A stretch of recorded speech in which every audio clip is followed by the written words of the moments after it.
What's going on YouTube? Back with another video of Run Vibes. Don't forget to like and subscribe, and let's hop right into it. We're going over the team of the weeks for 16 to 17.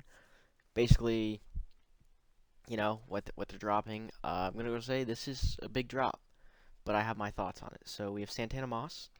This is gonna be one of the best receivers in the game, except for his archetype's not that good.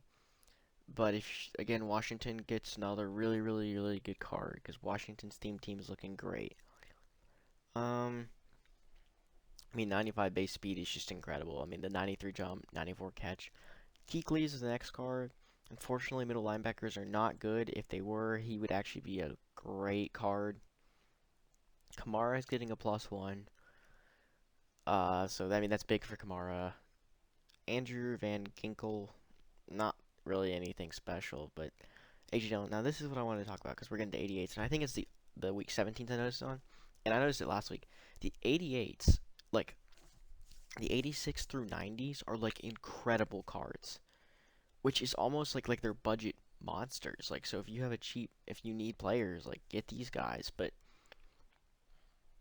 I don't know what it is. Like it's not really messing up the game, but it's making it so that you can use someone so much cheaper that there's no reason to even buy those bigger guys, and it's just gonna cause their prices to just plummet. Like right here, this is what I'm saying. This is one of them. Darius Williams. Yeah, his man coverage isn't that good, but he's still gonna get over 90. And as long as you're not playing, as long as he's not on Moss, he could play your third corner and guard, someone with like 96 speed. And on a Bengals theme team, he doesn't have a power up, but on a Bengals theme team with double sprinter, he's 98 speed, and he'll have like 92, 93 man, which isn't good, but or you can move him and somehow use him if you want to. Like that's my thing is like some of these cards are really good for their overall. Like this one right here is decent. Not a bad card, but Crowder's good. Like, this is a good end. This is a really good end. Not as good as like Youngblood or those guys, but if you're a Cowboys fan, you're gonna want this card because the Cowboys are gonna get a lot of love, and you'll see what I mean. A little too much. I really don't know why they got so many cards. Gallup gets one right here. This is your Player of the Week. Uh, just ignore the pause, but 94 speed. Catching could be a little bit higher, but he is a deep threat. No power up. So that is unfortunate. But spec catch is good. His route running is really good deep. We'd probably want to run play fake on him. I'd go with. I mean, you could run go deep, but his deep's pretty good. But I mean, Gallup looks really good. Do not see why you would not want Gallup. Jared Cookster LTD. This card's just kind of it's in the middle there. Wouldn't really bank on that one. Not really a big card. Uh, let's see. This Kamara is good. It's a really good card. Good speed. Obviously this is the +1s. What I'm talking about. Break tackles up to 98, so it's a +1, so everything's +1. He'll be a little bit faster.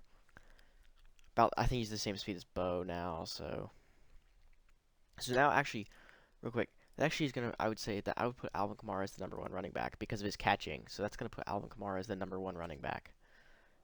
Elias is okay. Jamal Charles. Really surprised he didn't get a card earlier because he had much better weeks than his week 17 performance, but still not a bad card. Chiefs theme team, obviously, and since he's a power up, he's going to get the 99 speed on a Chiefs theme team. Really good card for running. I mean, just not the best in terms of catching. Definitely a top 5, but I just don't think he surpasses the Foster, Bo, and Kamara mark. But really good card there. And these are the week 17s, by the way. Sean Marlowe, like this is what I'm saying, like he's a strong safety. His man coverage is horrible, but if you know someone's running, put this guy in. Cooks is getting a +1. I think he goes up to 92 speed overall now. Still no overall. I mean, my bad. No power up for Cooks though. Or I don't think. Maybe he's getting one. That'd be the only way. Because why else would you introduce that card? Troy Hill. This guy had a really good week, and he is fast. Dobbins finally got an upgrade. It's not very good or anything, but you like Dobbins. Williams had a big week. I saw that. Yeah. Marvin Jones, if you're a Lions for that DK and Galladay, this is your third receiver right here. And Jonathan Taylor is the hero, which there's a lot of running backs, so I don't know how I feel about that many running backs, but good card though. Really, really good card. Not the best for catching, but really good for running. Don't think he's as good as Jamal though, because Jamal's a power up, he doesn't. Now here's our LTD. This is what I meant by the Cowboys got a little too many players. From what I just saw, I think they got 3, and 3 out of the like 10 Team of the Week cards, which makes 0 sense to me. Why did 3 out of 10 cards go to one team? It makes 0 sense to me.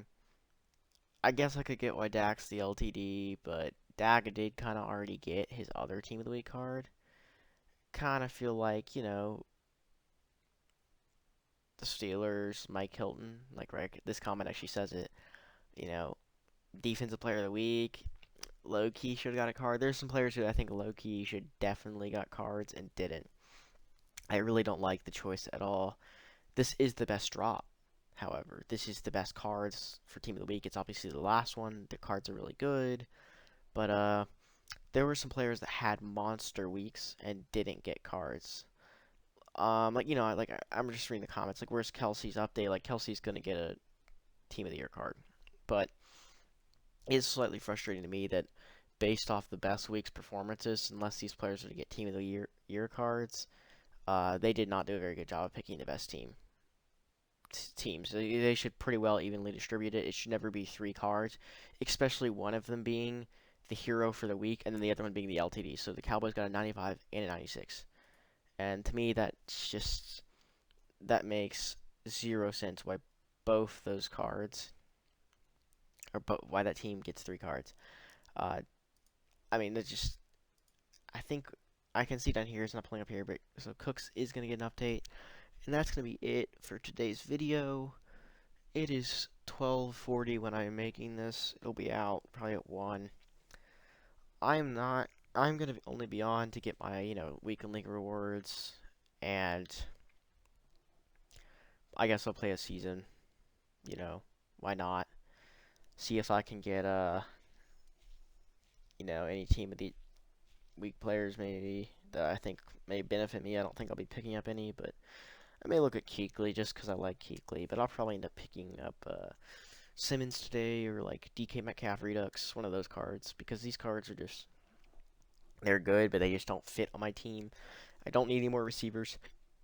We got like 2 receivers that are good, but I don't need them. I have 2 95 base receivers, and then another one with Steelers chems and stuff, so he's 97 speed, and the other 2 are 98. And I just really don't need these cards. Like, I just don't. I really don't. So I'm just not going to be picking up any of these cards. Obviously, if you're a Cowboys or Colts, have at it. But definitely could have been a better drop. Hopefully, the playoff drop is a lot better and it's a lot more balanced, and we actually get some good cards. That would be really nice. But I don't actually know what we're going to get. But in the future, just know tomorrow, Wildcard Wednesday, price of 94, 95s. So look for those. Those will be probably a re-roll too, so be ready for some re-rolls. There may be something good in there. Thursday is going to be probably nothing, and then Friday will probably be playoff content, or it'll be Thursday. So that's it for today's video. Peace.